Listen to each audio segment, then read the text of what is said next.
everyone, it's your friend Thinknoodles, and welcome back to Ask Think for October of 2017. And guys, what happened? Somebody turned off the heat because one day it was like 80 something degrees, and then that night it got down to like 55, and I was out in flip-flops and I was freezing. So guys, last month I asked you, what is your favorite mythical creature? And Elena Morris starts it out with, I love fairies. I'm obsessed with them. I love Tinkerbell, Winx, and everything else fairy.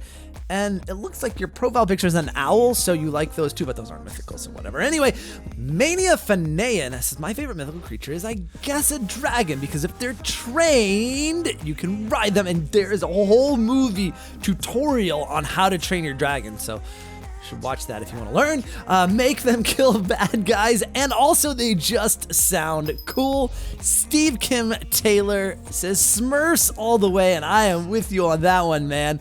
Riflech says, my favorite mythical creature is a kraken, because a kraken is the biggest tentacled sea creature, or the biggest octopus / squid. Anyways, Noodle on J Play says, a hippogriff. You don't know what that, if I don't know what that is, Jay, come on, really? Buckbeak, the most famous hippogriff in all the wizarding world? Come on, yeah, okay, so it's from Harry Potter. And maybe a narwhal, noodle on, no cows here. No, so I get the first part, but the second part, narwhals are actually not mythical, they are real. The Big Ches says, my favorite mythical creature, a wizard like Gandalf or Dumbledore, because they can basically create anything with magic. Noodle on, and I'm sorry for keeping going with the Harry Potter references, but I just, like, was it yesterday or the day before yesterday? I signed up for the, like, lottery for Cursed Child tickets on Broadway for Ticketmaster, and, like, I woke up this morning and I was like, checking my email, come on, give me the code. And then I realized, like, oh, right, it's like another 2 weeks before I get it, so crossing my fingers, guys. Reels26 Gaming says, my favorite mythical creatures, obviously the creeper. Now, I don't know if that's obvious, because for me, that's like my least favorite mythical creature from Minecraft. I hate those things. Ender Cookies says, mythical creatures, of course you muggles would call them that. You have to believe in the wizarding world to see them. But, well, there's so much to choose from. There's unicorns, Hungarian horntails, hippogriffs, basilisks, centaurs, merpeople, phoenixes, nifflers, Cornish pixies, boggards, Dementors. Okay, I could go on forever since I got an O in my caring for magical creatures owls, but my favorite has to be house elves, aka Dobby. He's such a legend and went in such a noble way. And yes, I went to Hogwarts. Enderman can go to Hogwarts too, you know. Alec Noah Molina says, my favorite mythical creature is the Clapaloopsa Poop Duliagos. I love, oh my god, say it again. I love the Clapaloopsa Poop Duliagos because they're fun to ride on and they can fly. They love to eat frosted flakes and churros, and they're great attackers and defenders, and whenever they're sad, they cry out jelly beans. And then the Clapaloopsa Poop Duliagos sounds so cool. Did you just reply to your own comment? Maybe. A little conversation with yourself there. Golden Slime says, my favorite mythical creatures are Pokemons. Yeah, and a lot of people agreed with you on that, including Sam Parker, who says, Salamence is a mythical creature, right? Yeah, definitely. So not only are Pokemon his favorite mythical creatures, but a Salamence specifically. Drew Collins says, my favorite mythical animal is a pengucorn. It's a penguin with a unicorn horn. And I had to look this up, guys, and it turns out it's really, really cute. A lot cuter than what I was thinking, because I wasn't thinking like a cartoony one. I was kind of thinking like a real penguin, and it just looked weird. So this is a lot cooler representation of what you're talking about, and I understand why it's your favorite. McWizard also chose a mythical creature that is mixed with a unicorn, and it's a pugacorn because pugs. I mean, unicorns are okay, so are pugs, but they would be combined, and Oh my goodness, look at the little hat and the little tails. Oh, it's so cute with the horn. Oh, ooh, I think Pugacorns beat Pengacorns, guys. Now, before we get to the questions for me, I want to remind you to leave your question in the comments below so I can have something to answer in the next episode. Remember, only one question per comment, but you can leave as many comments as you like. Also, if the comments on this Ask Think are closed, go to the most recent Ask Think and ask your question there. And the first one is from Cassie Bannis. I think I have a question about the footage. You said YouTubers cut footage in their videos. Do you do the same for Ask Think? And if you read this, thanks. Well, if you mean my voice track when I stumble on asking your questions or answering them, yes, I absolutely do. However, if you mean the background footage, no. What I usually do is pick out the questions, then maybe record the audio. It depends on how I'm feeling, or I go and record the video. Now, what I do with the video background is I just go on to Hypixel usually and just record whatever happens, because we're not talking about the gameplay, we're not commentating the gameplay, whatever happens, happens. And I record, usually I try to record between 20 and 30 minutes because that's about how long the videos are. And then I either speed it up or, well, I never slow it down, but I either speed it, I either leave it the regular length or speed, or you know what I'll do sometimes though, is if it's too long, right? And I don't want to speed up the footage too much. Like if there's a lull, like where I'm like standing waiting for diamonds or something, I'll cut that part out of Ask Think. But as far as like cherry picking the footage, no, I don't. Dara Hey Dari says, hey Think, do you know how to program using JavaScript? I recently learned JavaScript and it would be cool to know what are all the programming languages you know. Yes, I do know how to program using JavaScript. A lot of you know, and some don't, that before I was in YouTube, I made websites, or I administered and programmed websites. So in some of the games that I was playing, I programmed custom tools using JavaScript in combination with PHP. But the languages I know, I learned a lot of them. So JavaScript and PHP, I know. I do know how to program in Java. I know how to program in C++, but not C#. Never even tried C#. Never even tried any of the visuals either, like Visual C or Visual Basic. I know regular Basic. That was the first programming language I ever learned on my own. And then what else? I learned Pascal in high school, which I don't know why they taught Pascal and not some object-oriented language, because as soon as I got to college, Pascal was like out the window and it was all about C++ and object-oriented programming. I also know SQL for database program or database instructions. Don't really know any of the newer ones like Swift. I learned a little bit of assembly. I had to build a compiler when I was in college. That was one of the assignments, and you didn't know assembly level language. So yeah, I know a lot of programming languages, but pretty much none of the new ones. I haven't been programming anything in a long time. Okay, so the Diamond Wolf asks, hey, Think, my question is, if you were only able to be on these social media sites, which one would you choose, Twitter, Facebook, or Instagram? Well, this is tough because, well, first of all, throw Facebook out. I don't use Facebook very much at all. My wife, Rochelle, she's not addicted to Facebook, but she uses it every day. And so she keeps up with my family and friends and things, so I know what's going on. But that's what she does. But you know, I have my Twitter and my Instagram with you guys, and I just don't have time for Facebook. So I can throw that out.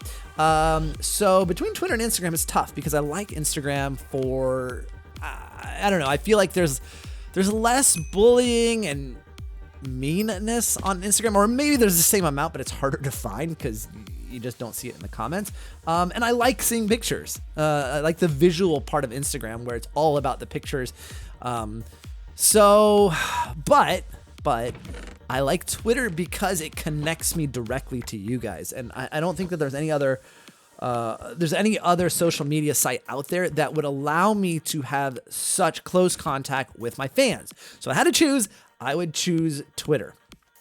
The Shiny Shaman asks, do you get ads from watching your own videos that you and your editor, creditor too, made? It'd be hilariously ironic if you did. I used to, because everyone gets ads on YouTube. It doesn't matter if you're a creator, it doesn't matter if they're your own videos. If your videos are monetized with ads, you are just as likely to see videos or ads on your own videos as you are on other people's. Now, I subscribe to YouTube Red because I like to support YouTube and my fellow creators, and it's actually kind of nice to watch YouTube without ads. So I subscribe to YouTube Red. That way I support my fellow creators and I don't have to see ads. The only drawback is I kind of liked seeing ads on my own videos so that I could be sure that weird stuff wasn't showing up. Savannah789 says, so first of all, long time no talk, and yes, it has been quite some time. Wow. Second of all, I've been wanting to know, would you ever get a Noodler Discord? I don't know, just a random thought that came to my head. No. And there's a reason for that, because the problem with Discord, and I mean, this is with any sort of, I don't know, Discord social media, right? It is. Actually, I can go back with this, because before there was Discord, people were asking me if I would make a Noodler TeamSpeak server. And I stayed away from it. And the reason being, and this is the same for Discord, is that anything that would, if I were to create one, anything that happens on it, I would implicitly be endorsing it and be liable for it. So let's say that you, Savannah, were on and I was on, not me, because, but some other Noodler was on and I wasn't there to moderate, or someone else wasn't there to moderate, and you guys were playing a game together, and maybe Minecraft, and you went, maybe not you, the other person went or you guys were together and because I was gonna say you griefed them, but that's not something you would do. But let's say you guys were you were on an adventure in Minecraft and the person you were with got killed because you were trying to fight off some mobs and you accidentally hit them, right? And then they would come back on Discord and then they start yelling at you and calling you names and you know, swearing and all that stuff. And if I wasn't there to moderate it, you would get your feelings hurt because you didn't mean to, but then the person thought you meant to, and it's this huge fight, and then, you know, it might, really hurt your feelings, and I don't want that to happen to anyone, and I definitely don't want to put up something that could allow that to happen, because parents would then say, look, this YouTuber made this server, and it made my daughter cry because blah, blah, and you get the point. You get the point, so I definitely can't, because I just can't be there 24/7 to make sure nothing bad happens. Jake J says, you seem like a very busy person, Finn, but do you ever have the opportunity to play Minecraft for fun without worrying about getting footage for YouTube? Not very often, to be honest, because usually if I'm playing, I'm recording. Because if something cool happens, I definitely don't want to miss it, and I want to share it with you. But maybe a couple of weeks ago, there were some guys that came over and they were like sawing and standing. Wait, let me rephrase. Well, they weren't like random guys that came over to my house and started doing woodworking in the living room. they were meant to be there, and they were installing something in the apartment. But during that time, I couldn't record. And I didn't want to just sit around and watch. So I got into Minecraft and I actually played a little bit of Think's Lab and a new version. I mean, I didn't record anything, but I was just seeing how certain mods work together in 1.12. Or was it 1.11? I think it's 1.12. Anyway, because I don't know. Anyway, so I was testing that out, and I also, when I got bored of that, I went and played some Bedwars just for practice, just as teams, watching the way, learning from other people, seeing what they do, so that was something I do. It's not very often that I get to do that, and it's usually only if I can't record for whatever reason, then I'll play for fun, and obviously for learning. Whistler Boy says, how come you never record with any other YouTubers other than Dan James, Stampy, and Squishy, and a couple of others? Because I'd like love to see you record with some other big YouTubers. And if you do reply to this, I will be the most joined subscriber ever. Thanks, bye. And just so you know, my Twitter is WhistlerBoy99. You've probably seen me. Thanks, love you, noodle on. Whew. Okay, well, actually, this kind of goes back to the Discord thing I was talking about before. And it comes down to, you guys know that my channel is family friendly, and that means a number of things, right? It doesn't necessarily mean no swearing, right? It also means no like adult topics about maybe relationships or other things. drugs and alcohol, any of that stuff that that I don't think is appropriate to talk about or even discuss or mention with younger viewers. So the reason I only record with a select few people is because those people I can trust are not going to change their content. Or maybe, there's some YouTubers that have done like 1,000 videos swearing like a sailor, and then all of a sudden they say, wait a minute, I want to be family friendly now. And then they're like, hey, you want to record on family friendly now? And it's like, no, because you have a track record of not being family friendly, and then you go family friendly, okay, maybe until you get bored of that, and then you go back. And I can't send my audience to those people because, ultimately that would be me sending you somewhere that isn't appropriate, or at least I don't think it's appropriate. You can choose whatever you want, but I don't want to be a conduit for that. And then there are some people who say, no, I'm family friendly, I don't swear, but then they discuss other non-family friendly topics. And I know that Dan and James and Stampy and Squishy definitely are going to 100% follow that family friendly route. And I can trust that it's not going to be inappropriate for my audience. That said, I may be recording with someone that I've never recorded with before, and you guys want to see me record with soon. And so Dylan the Miner 0516 says, have you ever been to Rochester, New York? Because I live in Rochester. I've not been to like the center of Rochester, but when we got Kopi, she was actually born pretty near to Rochester, not in Rochester. So you pretty much live in the birthplace of Kopi. The Shiny Shaman says, so I have a question. What's your opinion on Twitter? I don't have an account, but all my favorite YouTubers have it. I'm not going to reveal my age due to internet safety. Nice. Good. But I'm a teenager. And do you think I should get a Twitter account for the sole purpose of tweeting YouTubers? So, yeah, I mean, if your sole purpose is to tweet YouTubers, then yes, there is no better way to interact directly with YouTubers. And, and I say that as a YouTuber because there is no other platform that allows me direct contact with you guys. Even these videos, I try my best to interact with you guys, but there are literally thousands of comments on the video, and I can only do a video with like 30 or so. So, but with Twitter, I see your mentions and I respond all of the time, and there are certain things that that can only be facilitated through Twitter with my fans. So I would say if that is the only reason, then yes. Now, if you've not been on Twitter, Twitter is a good place for bullies and trolls. And, you don't see it on Instagram, or at least I don't see it on Instagram. I just see pictures and, the comments are pretty well hidden and I don't see a lot of fighting in them. Twitter, I see a lot more, and I see people bullying or trying to bully me, trying to bully other people. And if you haven't been on Twitter, it can get overwhelming. And what I would suggest is literally just tweet the YouTubers. And if anybody attacks you, just ignore it. I mean, you don't have to block them. You can, but you don't have to. Just don't respond. Don't respond at all. And the person might tweet one more time at you. And then if you don't respond to that one, they will just give up and move on. All they want to do is get a rise out of you. And if you just ignore it and be like, yeah, whatever, dude, hater, no problem. They will walk away, and they will just move on to somebody else. And that's all they're looking for. So just don't become a victim of the bullying there.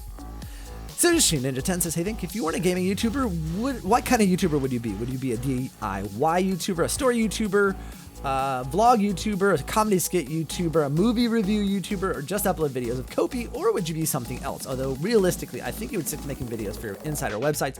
Do you think you would still be family friendly?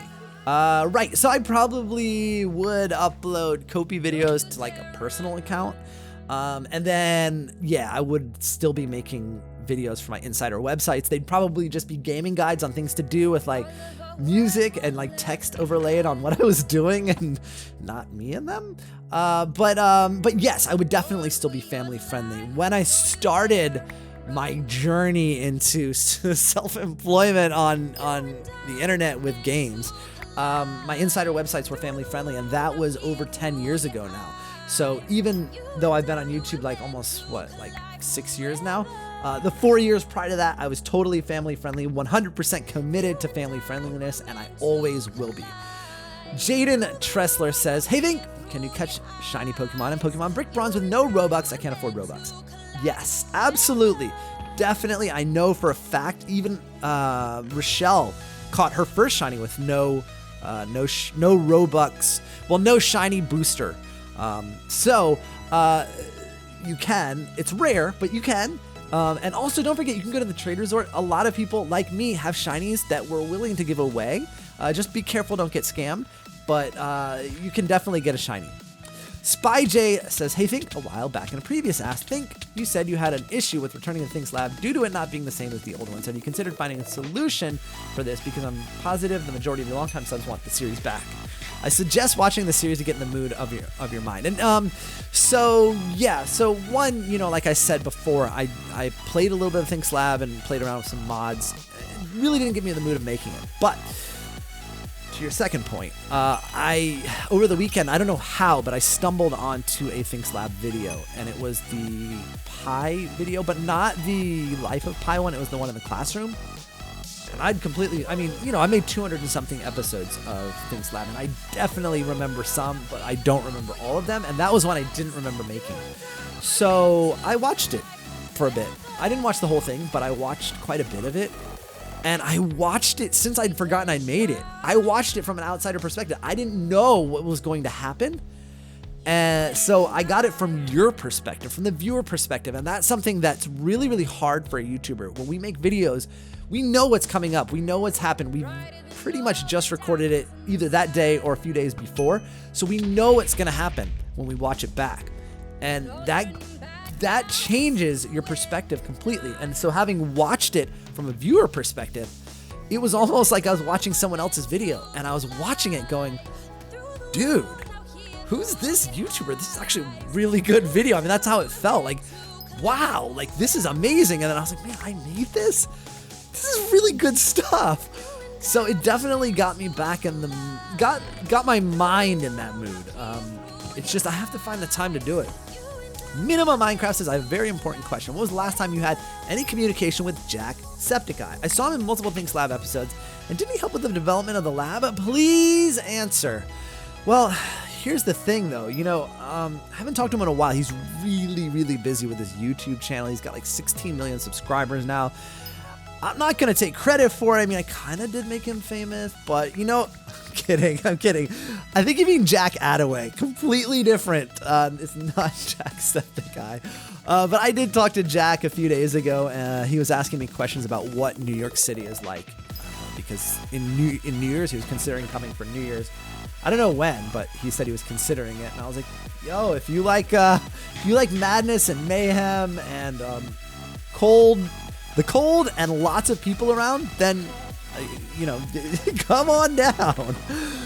Toy Cat's stupid cousin Derp says, could you say supercalifragilisticexpialidocious 3 times fast? I mean, I could, but wouldn't you rather me sing it? Like, it's better, right?